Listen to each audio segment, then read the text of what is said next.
नमस्कार. आज आपण स्वसुधार किंवा सेल्फ इम्प्रूव्हमेंट या विषयावर बोलणार आहोत. आजकाल यावर इतकी माहिती आहे म्हणजे अक्षरशः गोंधळ उडतो. हजारो पुस्तकं, लाखो व्हिडिओ, यातल्या नेमकं काय महत्त्वाचं हे ठरवायचं कसं? म्हणूनच आज आपण एका वेगळ्या स्रोताचा आधार घेतोय. हा एक YouTube व्हिडिओ आहे जिथे एका व्यक्तीने स्वतःच्या 10 वर्षांच्या प्रवासातून मिळालेले 7 महत्त्वाचे धडे मांडले आहेत. 10 वर्ष? खूप मोठा काळ आहे हा. हो, अगदी. तर आजची आपली ही चर्चा म्हणजे या माहितीच्या समुद्रातून ते 7 मौल्यवान मोती शोधण्यासारखी आहे. म्हणजे गोंधळ दूर करायचा आणि दीर्घकालीन विकासासाठी नक्की काय महत्त्वाचं आहे ते समजून घ्यायचं. एक प्रकारचा वैयक्तिक नकाशाच समजूया. बरोबर. आणि यामागे खूप महत्वाचा विचार आहे जो त्या स्रोतामध्ये सुरुवातीलाच स्पष्ट केलाय. यश म्हणजे प्रसिद्धी किंवा पैसा नाही. खरं यश म्हणजे असं जीवन जगणं जे आपल्या आतल्या मूल्यांशी जुळलेलं आहे, जे आपल्याला रोज समाधान देतं. आणि हे 7 धडे आपल्याला त्याच दिशेने घेऊन जातात. चला तर मग सुरुवात करूया. पहिला धडा आहे आपला अंतर्गत पाया, म्हणजे इंटरनल फाउंडेशन मजबूत करणे. या 4 गोष्टी सांगितल्या आहेत: मानसिक, शारीरिक, आध्यात्मिक आणि प्रामाणिक उत्तरदायित्व. पण हे शब्द थोडे जड वाटतात नाही का? हो, अगदी. थोडे पुस्तकी वाटतात. पण याला सोप्या भाषेत समजून घेऊ. आपलं घर मजबूत करायला जसे 4 खांब लागतात तसेच हे 4 खांब आहेत. शारीरिक म्हणजे काय? रोज थोडा व्यायाम, पुरेशी झोप, पौष्टिक खाणं. मानसिक म्हणजे रोज काहीतरी नवीन वाचणे किंवा फक्त मनाला शांत ठेवण्याचा सराव करणे. आणि आध्यात्मिक म्हणजे देवपूजाच नाही तर स्वतःशी जोडलं जाणं. दिवसातली 10 मिनिटं शांत बसून फक्त स्वतःच्या विचारांकडे पाहणं. आणि चौथा प्रामाणिक उत्तरदायित्व, म्हणजे स्वतःला दिलेला शब्द पाळणे. अगदी. तोच सर्वात महत्वाचा आहे. ठरवलं की सकाळी लवकर उठायचं तर उठायचं. यात कोणाला दाखवायचं नाहीये. हा स्वतःशी केलेला एक करार आहे. जेव्हा आपण रोज या 4ही क्षेत्रात स्वतःला दिलेला शब्द पाळतो तेव्हा आपण छोटे छोटे विजय मिळवतो. छोटे विजय. हो. आणि या विजयांमुळे जो आत्मविश्वास मिळतो ना, तोच आपला अंतर्गत पाया मजबूत करतो. मग बाहेरून कोणी काहीही म्हणू, आपला स्वतःवरचा विश्वास डगमगत नाही. हे खूपच महत्त्वाचं आहे. म्हणजे आधी आतून मजबूत व्हा, मग बाहेरच्या जगाचा आवाज ऐकण्यापेक्षा स्वतःच्या आतला आवाज ऐकणं सोपं होतं. आणि मला वाटतं हाच विचार आपल्याला तिसऱ्या धड्याकडे घेऊन जातो.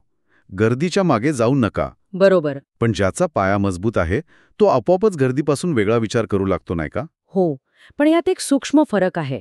पाया मजबूत असला तरी समाजाचा दबाव प्रचंड असतो. स्रोतामध्ये काही मोजके विरुद्ध बहुसंख्य अशी एक सुंदर संकल्पना आहे. बहुसंख्य लोक पैसा, प्रतिष्ठा याच्या मागे धावतात. ते तेच करतात जे सगळे करत आहेत. आणि आतून समाधानी नसतात. अगदी. याउलट काही मोजके लोक स्वतःला एक प्रश्न विचारतात. मी हे का करत आहे? मला यातून खरंच काय हवंय? आणि ह्या काच्या उत्तरातून ते स्वतःचा मार्ग निवडतात. गर्दीच्या मागे न जाण्याचं धैर्य तेव्हाच येतं जेव्हा तुमचा अंतर्गत पाया तुम्हाला सांगत असतो की तू एकटा असलास तरी योग्य मार्गावर आहेस. ठीक आहे, म्हणजे पाया मजबूत झाला, दिशाही मिळाली, पण खरा संघर्ष तर रोजच्या कृतीमध्ये असतो. आणि मला वाटतं पुढचे 2 धडे नेमकी याच मानसिकतेवर आहेत. दुसरा धडा आहे तात्काळ समाधानाची अपेक्षा टाळा. ही तर आजच्या काळातली सर्वात मोठी समस्या आहे. आपल्याला सगळं काही लगेच हवं असतं. 2 मिनिटात नूडल्स, एका क्लिकवर सिनेमा, एका दिवसात डिलिव्हरी. हो. यामुळे आपली संयम ठेवण्याची सवयच निघून गेलीये. स्रोतानुसार बहुतेक लोक मोठी ध्येय अर्धवट सोडतात कारण त्यांना काही आठवड्यांतच परिणाम हवे असतात. पण कोणतंही मोठं यश मिळवायला वेळ लागतोच. आणि याच विचाराला पुढे नेणारा चौथा धडा तर आणखी टोकाचा वाटतो. जो मार्ग कठीण आहे तो निवडा. स्रोतामध्ये एक उदाहरण आहे जे ऐकून मी चक्रावूनच गेलो. म्हणजे 10 तासांचा विमान प्रवास आणि 36 तास जागरण, यानंतर 4 मैल धावणे. हे कसं शक्य आहे? हा तर स्वतःला शिक्षा दिल्यासारखा प्रकार नाही का? हा प्रश्न खूप स्वाभाविक आहे. पण यामागे शिक्षा देण्याचा उद्देश नाहीये. उद्देश आहे मेंदूला प्रशिक्षित करण्याचा. याला मनावर पडलेले घट्टे असं म्हणता येईल. जेव्हा आपण सतत सोपा मार्ग निवडतो तेव्हा आपला मेंदू आळशी बनतो. मग जेव्हा खरंच एखादं मोठं आव्हान येतं तेव्हा तो लगेच हार मानतो. अच्छा. पण जेव्हा आपण मुद्दामहून कठीण पर्याय निवडतो, जसं की लिफ्टऐवजी जिने वापरणे किंवा ते धावण्याचं उदाहरण, तेव्हा आपण आपल्या मेंदूला एक संदेश देतो की आरामापेक्षा शिस्त जास्त महत्वाची आहे. ही एक प्रकारची मानसिक कसरत आहे. म्हणजे हे रोजच्या छोट्या छोट्या निवडींबद्दल आहे. सोपा आणि कठीण यातला एक पर्याय निवडताना कठीण निवडण्याची सवय लावणं. बरोबर. आणि याचा फायदा असा होतो की जेव्हा आयुष्यात खरंच एखादी मोठी आणि कठीण निवड करायची वेळ येते, तेव्हा तुमचा मेंदू त्यासाठी तयार असतो. तो घाबरत नाही. त्यामुळे तात्काळ समाधान टाळणे आणि कठीण मार्ग निवडणे या दोन्ही सवयी आपली मानसिक लवचिकता आणि शिस्त वाढवतात. हे सगळं ऐकून खूप पटतंय. पाया मजबूत झाला, मानसिकता तयार झाली. आता प्रत्यक्ष कृती कशी करायची यावर येऊया. शेवटचे 3 धडे हे अंमलबजावणीच्या रणनीतीबद्दल आहेत. 5वा धडा, आपल्या योजना सर्वांना सांगू नका. हे थोडं विचित्र वाटतं, कारण आपल्याला वाटतं की लोकांना सांगितल्याने पाठिंबा मिळेल. इथेच सर खरी मेख आहे. स्त्रोतानुसार जेव्हा आपण आपल्या मोठ्या योजनांबद्दल उत्साहाने सगळ्यांना सांगतो, तेव्हा 2 गोष्टी होतात. एक, ज्यांनी स्वतः कधीच तो मार्ग चोखाळलेला नाही, असे लोक आपल्याला न मागता सल्ले देतात. अरे, हे शक्य नाही, यात खूप धोका आहे, असं काहीतरी. बरोबर. त्यांचा उद्देश चांगला असतो, पण ते आपल्या उत्साहावर पाणी फेरतात. आणि दुसरी गोष्ट ही मानसशास्त्रीय आहे. जेव्हा लोक तुमच्या योजनेचं कौतुक करतात, तेव्हा तुमच्या मेंदूला असं वाटतं की तुम्ही ते ध्येय जवळपास गाठलंच आहे. मग ते पूर्ण करण्यासाठी जी मेहनत करायची असते, ती करण्याची प्रेरणा कमी होते. अच्छा, म्हणजे खोटं समाधान मिळतं. अगदी. त्यापेक्षा शांतपणे काम करत राहा. तुमचं यश हे सर्वात मोठं उत्तर असेल. म्हणजे कृती शब्दांपेक्षा जास्त बोलते. ठीक आहे, मग जर शांतपणे काम करायचं असेल तर प्रचंड शिस्त लागेल. आणि इथेच 6वा धडा येतो, एक नियमित दिनचर्या असणे.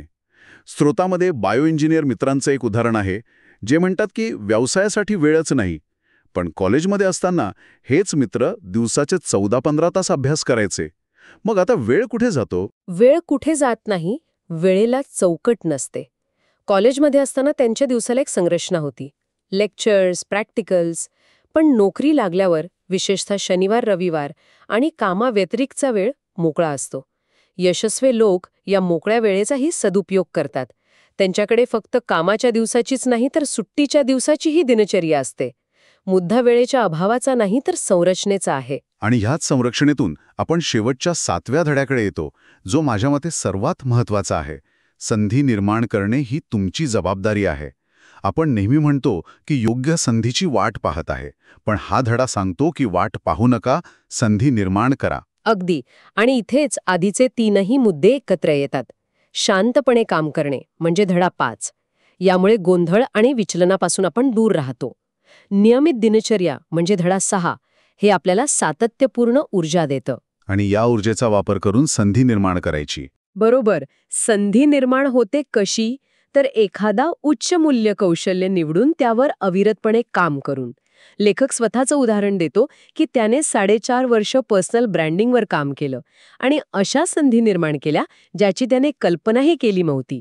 वा, म्हणजे हे केवळ 7 सुटे नियम नाहीत, तर ही एक संपूर्ण प्रणाली आहे.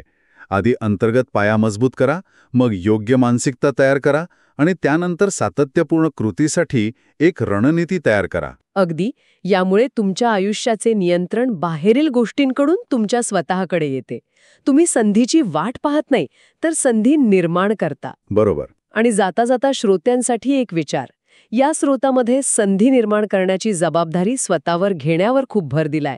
मग प्रश्न असा आहे की आपण ज्या योग्य संधीची किंवा मोठ्या ब्रेकची वाट पाहत असतो, ती कदाचित शोधण्याची गोष्ट नसून रोजच्या या लहान-सहान न दिसणाऱ्या आणि कठीण निवडींमधून, जसं की सकाळी लवकर उठणे, सोपा मार्ग नाकारणे, शांतपणे काम करत राहणे, यातूनच हळूहळू स्वतःचं घडवण्याची गोष्ट असेल का?